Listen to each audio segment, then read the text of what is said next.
I am going to talk about writing good policy language. We have PowerPoints. I know you're all like kind of over that by now, but thanks for coming and sort of putting up with it with us. I think we will be interactive enough to make up for the PowerPoint presentations that we have. So we're trying to be nice to you Thursday morning. You're all still here. You haven't left. You might still leave. We'll see.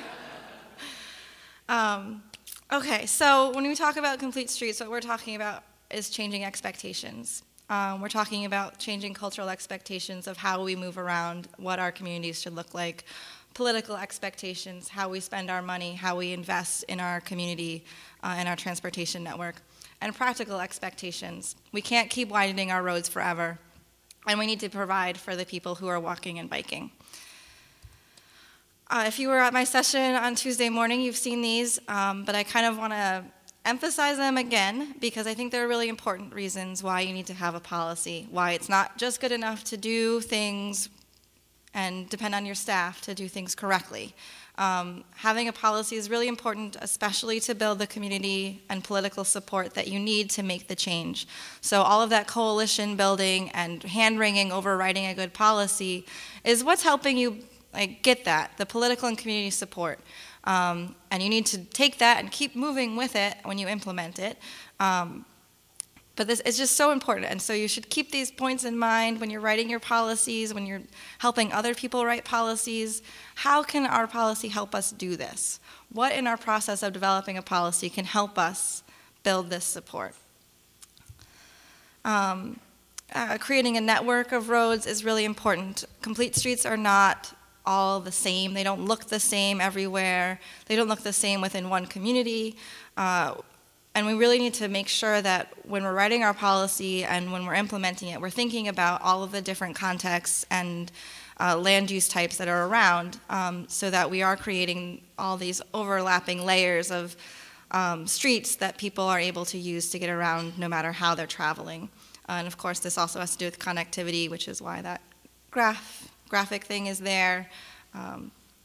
You've heard enough about networks, I think, from other sessions.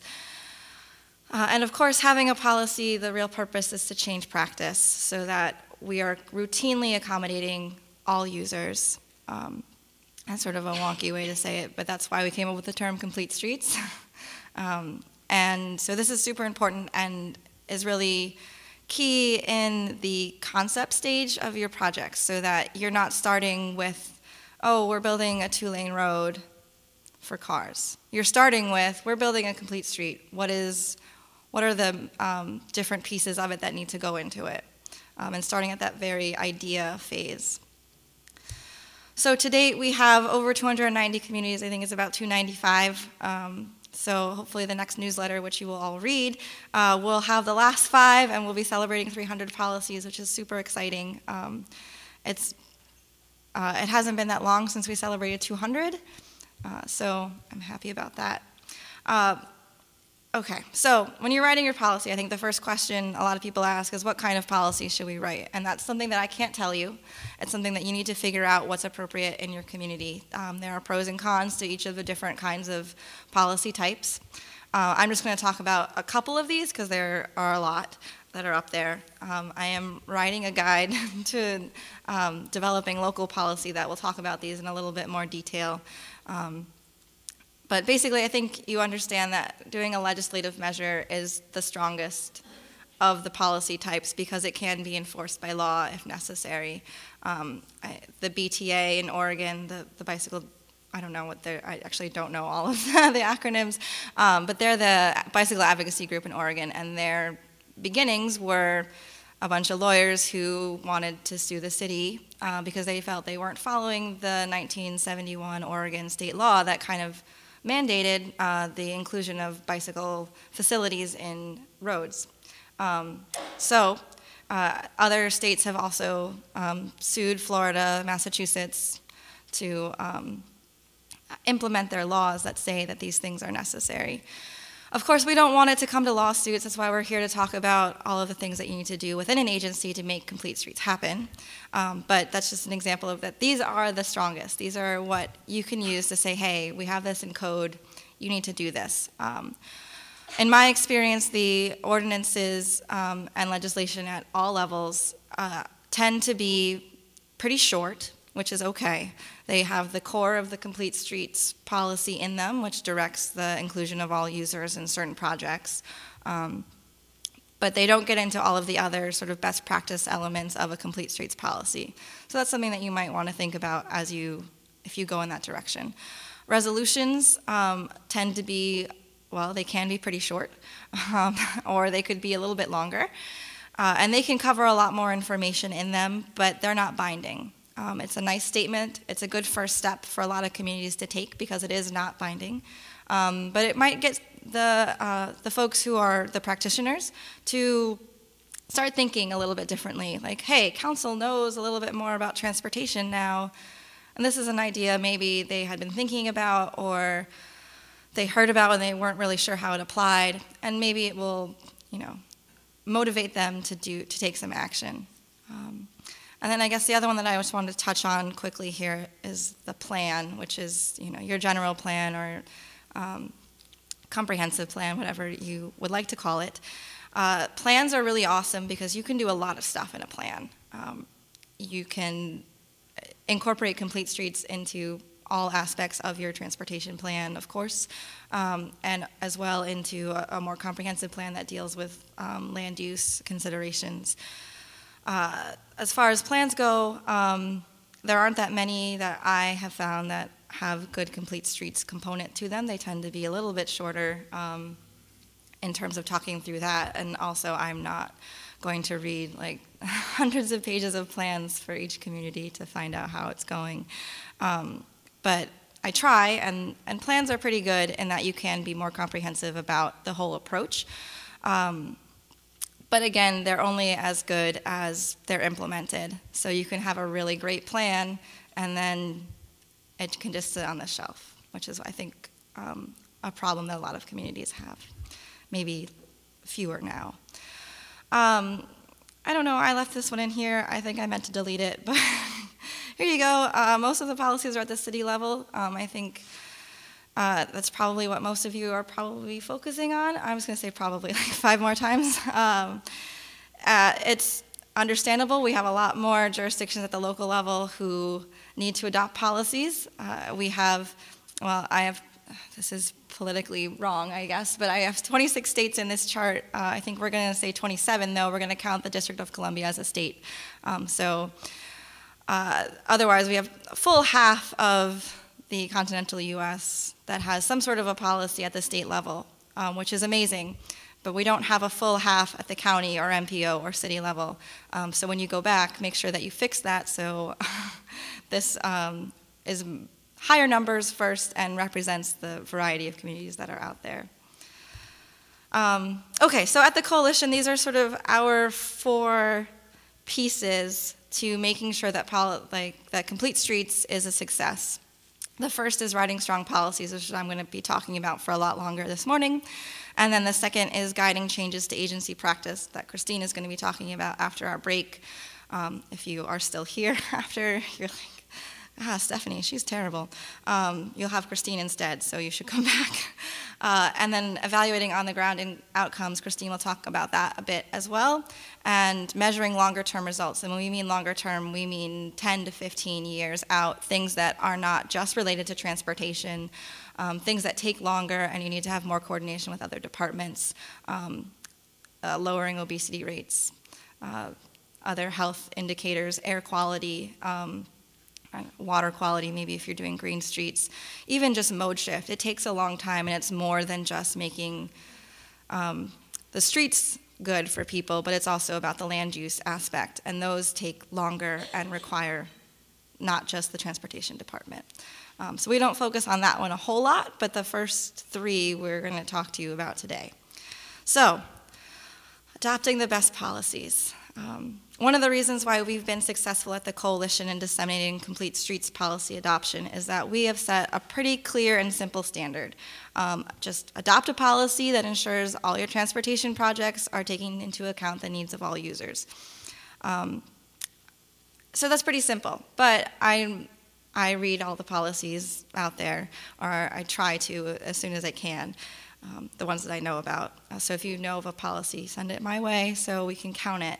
But I've noticed in reading them that just that simple statement is not enough to ensure that we're writing good, strong policies that incorporate the best practices that the Coalition has found over years of research and talking to people and reading policies.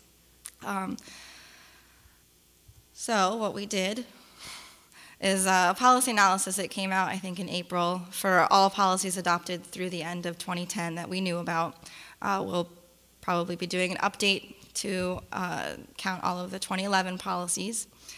So this document, which is on our website, completestreets.org/policy analysis, we looked at over 200 policies. We evaluated them against our elements of an ideal policy, which I'll talk about in a minute. And I think I just want to really emphasize that we're talking about written policy. We're not talking about anything else. It's just looking at the words on the paper and seeing how well that integrates our elements of an ideal policy.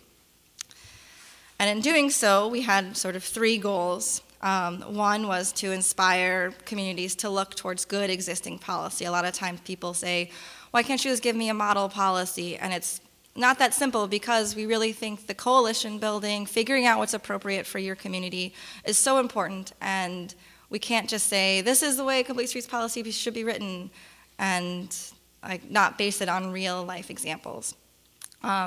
So in doing this, we hoped that elevating those policies that are really good would encourage communities to look at those and draw from current examples that are relevant regionally, climate-wise, size, however they wanted to.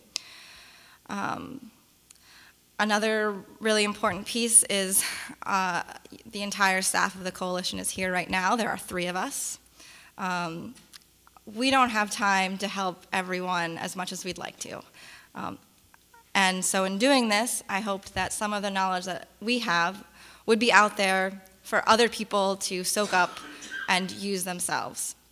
And then finally, of course, I think writing a strong policy is really important in inspiring actual change in a community. And so this is the first of several tools that we are developing at the Coalition to ensure that communities are on the right track and institutionalizing complete streets practices and creating change on the ground for people to see. So this is how we decided to score. Linda, can you pass out the worksheets? I have I'm excited about this one worksheet. I spent some time on it. So hopefully when I say this, it'll be a little bit clearer when you look at the sheet. So basically for each element, there's a way for a policy to score between 0 and 5. And then we looked at all of the 10 elements that we have and decided which ones we felt were really important, which ones were best practice, and weighted them so that, for example, including all users maybe it does get you more points than talking about connectivity. Connectivity is important, but we felt for a complete streets policy it was really important to make sure that you're talking about all of the users that you're going to have on your road. So on your worksheet, it's sort of, I'm going to walk through each element so you don't have to read it all, but it explains how you can get those points, what their weighted value is, and then you're just going to do some basic addition. I thought asking you to multiply and divide might be too much for Thursday morning, so the weighted scores are there for you to reference. And then just quickly, the last analysis that we did, which included plans and design manuals, but we're not going to be doing that in the future just because of the nature of those kinds of documents, what they can include, and how complex they can be. It's not really appropriate to apply our 10 elements to those documents the way that we have it set up right now in this analysis. Okay, so elements of a policy. So we broke the 10 elements into sort of 4 sections. The first is setting a vision. And then, I didn't actually, okay. And then these next 3 is sort of the core of the Complete Streets policy. All users, all projects, limited exceptions. That's what I want to see in every single Complete Streets policy. And then these next ones, these are our best practice elements that you should be thinking about to make sure that your policy is strong and that you are thinking in a way that will actually create change. And then the last, which is weighted pretty highly, is making sure that you're including implementation steps. Because no matter how good your language is, how much you've thought about the other issues, if you don't have some sort of actionable next steps or accountability to implement this policy, it's just a piece of paper. So, vision. I think every community has their own reason for Complete Streets. We don't score vision because I can't say, well, they're really committed to the environment, so they get 5 points. But they don't seem totally convinced about public health, so I'm only going to give them 4 points. That's not really fair or accurate way of measuring how good a policy is. I can't tell you if your vision is better than someone else's. It's yours, and you should take it and go with it. And this is what it is in Decatur. They're looking at health and mobility, creating better access. And so their entire community transportation plan is based around achieving that goal. So now I'm going to ask you guys, what kind of elements would you see in a vision? Or what would your vision for a Complete Streets policy in your community be? Otherwise, you have to keep hearing me talk, so. A connected network of streets that are accessible to all users. Okay, great. Okay. That support both health and economic development. Okay, awesome. We said it's safe, healthy, accessible. Safe, healthy, accessible. Those are good. Anyone else have ideas on what could go into a vision? Create sustainable and livable communities. That's a good one. Of course, that's Barbara. She's our executive director, so her answers are always like good. that's the most wonky sort of buzzword was. Supporting public health is a big one. Yeah? Okay, Well, well, can I add one thing? Yeah. I think that a lot of times what's missing from a vision is something that will get everybody really excited, that people can look at and say, yes, I understand, that's me, and you know, your frontline people, your bus drivers, everybody needs to be able to look at the vision and say, yeah, I want to implement that. So I think it should have some inspirational language in it. It should be about elevating quality of life. It should be about happiness. It should be about, you know, building community by being able to be out with your neighbors and the people, you know, the people in your community. So I think that all of the you know, economic development, sustainability, public health, those are all great, but they may not necessarily be inspirational. So I think that that's something that ought to be in a vision. I was supposed to type what you were saying, and I totally forgot to do that, so we're going to skip that. But yes, I agree. I think the vision needs to be that inspiration that your community has come together behind. That's what helps you build the lasting support for your policy. That's how you get new people to support the changes. And having a very inspirational, motivational piece, I think is important. And that's maybe one of the reasons Complete Streets is about all users and all modes, because if we just say, oh, we want to have a really great bike network, that's going to be really appealing to like the people who ride bikes, which is probably many people in this room, but maybe not to the folks who feel like, that's not me, I don't ride a bike, why do I care? So really having that all-encompassing vision is super important. And again, we don't score that, so you're not going to score that either. Actually, Linda, do you want to pass out the other? Yeah, so I have copies of 3 policies. Hopefully I deleted the name of the community throughout all of the policies. You're going to get 2 of them. Everyone will get 2 of those 3. And as we walk through, you'll use that worksheet to score policies, and I'll talk a little bit more about that. So the very first thing there is intent. And what we are talking about with intent is the strength of the language that you're using to communicate that core element of Complete Streets of accommodating all users on all projects.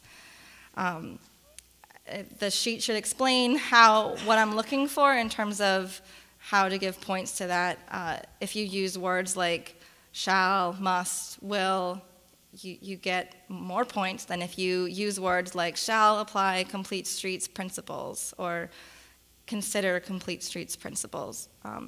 What we really want in policies, and I'll emphasize this later too, don't use the words Complete Streets if you don't have to. It's a great term, but you really need to be directive in what you want to happen. You don't need to define all of what could be a Complete Streets element. If you can, but you don't have to.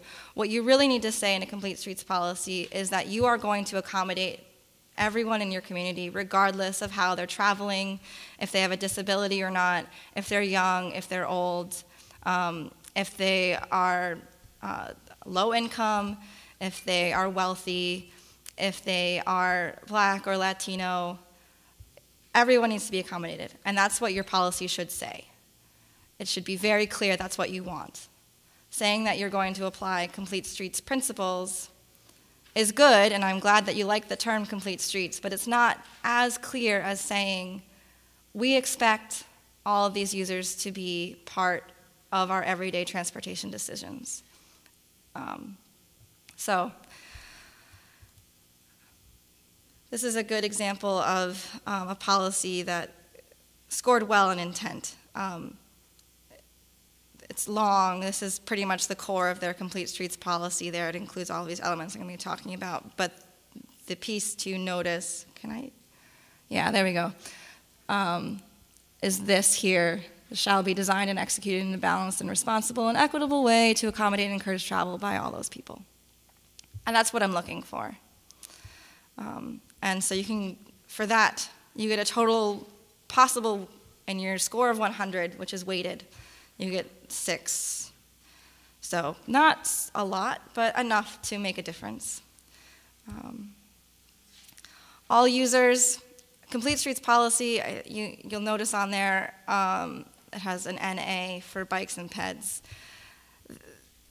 A policy for us, you have to have both of those modes in it. If you don't have them, it's not a Complete Streets policy. I'm going to stop reading it. I'm going to tell you this is not Complete Streets. And that's why you don't get any points for that. You have to have that. It's a requirement. But then on top of that, you want to look at integrating all of the other users and modes into your transportation system. So the next one is transit users. Some communities don't have transit service. So you're a little disadvantaged there, but I think it's probably the next most important user group that gets ignored in transportation decision making. So that's next. If you include transit, you get an extra point. If you include, and then on top of that, if you include other modes, motorists, freight, commercial, people riding horses, segways, golf carts, whatever is in your community, the more modes you include, the more comprehensive you are, and the more integrated biking and walking is into all of that, the more points you can get.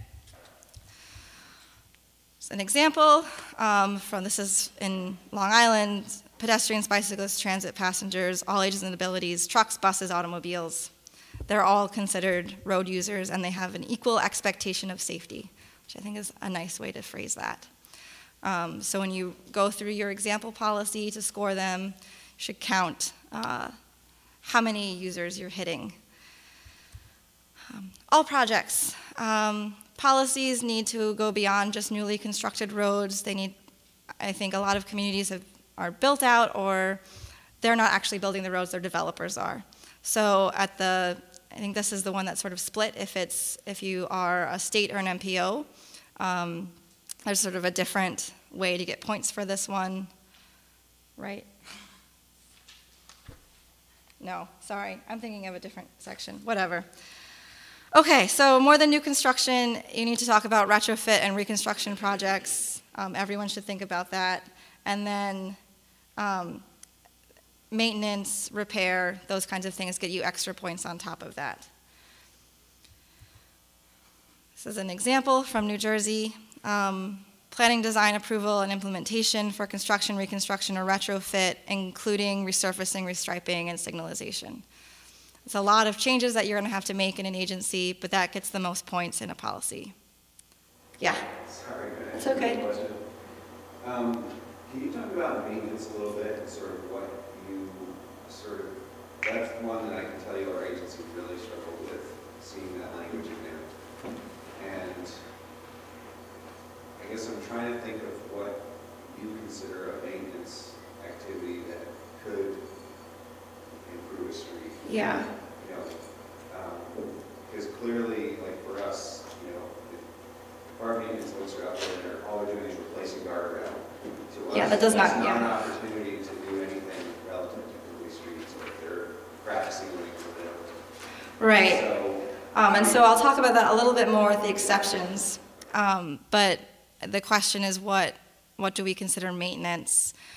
I think any activity that applies to a larger section of actual roadway that you have an opportunity to do something different for the users is what we're thinking with maintenance. So not spot repair or sweeping or mowing, things like that. Those are not, like, that's obviously a maintenance activity, but it's not related to the design of a street.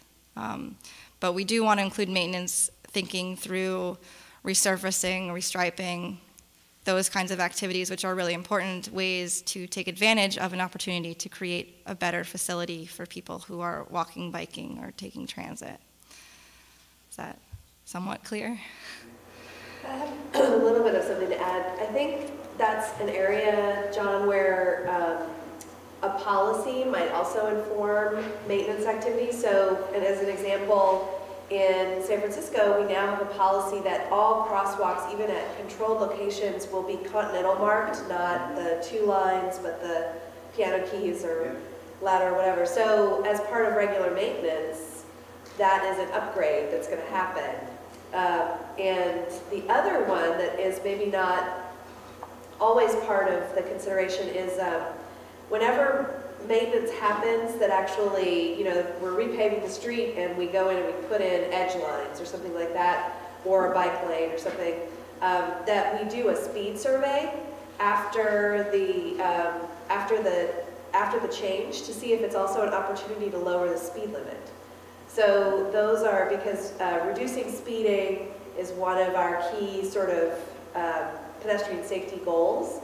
So that's an example where the policies that are in place actually relate directly to maintenance activities. And so that might be an argument to actually have some kind of model policy that you put together that can then inform how you incorporate complete streets into regular maintenance activities. Of course, none of these examples reduce the cost of regular maintenance activities. They only increase the cost. So that's a consideration as well. Other questions? I should have taken questions after each element, sorry. You have questions about any of the ones I've talked about so far? Okay, and then the last piece that's the core of complete streets is having clear exceptions. The policy analysis, the discussion in that document talks a little bit more about exceptions. The 3 that we mostly see in policies are those that emulate what's in the FHWA pedestrian bike policy that they have, which now I'm never going to remember them. It's cost, if there's excessive cost. To be more specific, the FHWA policy sets the limit at 20%. If a community puts something lower than 20%, I dock them. I think if you were at the cost session yesterday with Norm, these elements don't cost that much more. I think it's, if you say something like 5% more, like you're not really committed to making a change. I think also with costs, you need to be careful because some of your projects are going to be more heavily bicycle let's say, than 20% of the whole project cost. Does that mean it's not worth doing?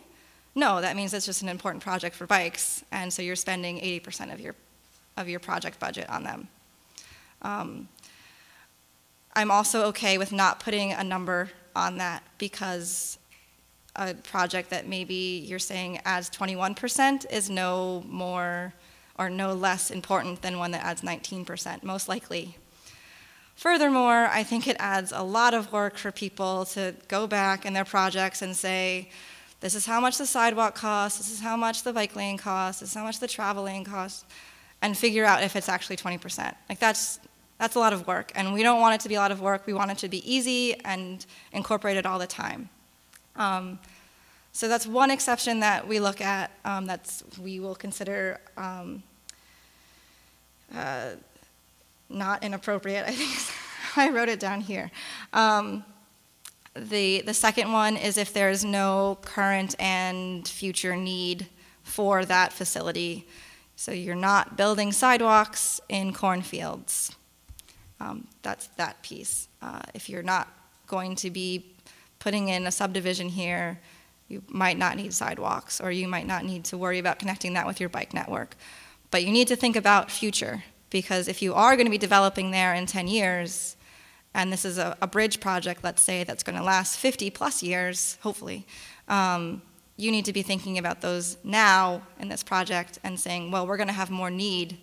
You think about the future need for people driving, you should be thinking about the future need for people who are walking, biking, or taking transit.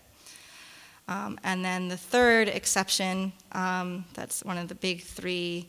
Yes, there we go, prohibited. Yes, if there's a user that's prohibited from using that road, you don't need to provide for them. I think it's fine to say if bikes and peds are prohibited from using it. I think it's nicer to have a little bit broader, so that you can have a pedestrian-only street, and you're not designing it for cars that aren't going to be there. But those are the big three. Thank you, John. And if you look at the points that you get a high of 2 points for listing your exceptions, but you get 3 points, which is weighted to be higher, is 9.6 total in your score, if you include who is responsible and having a system for overseeing those exceptions. This is an example from Salt Lake City, and this is one from Missoula.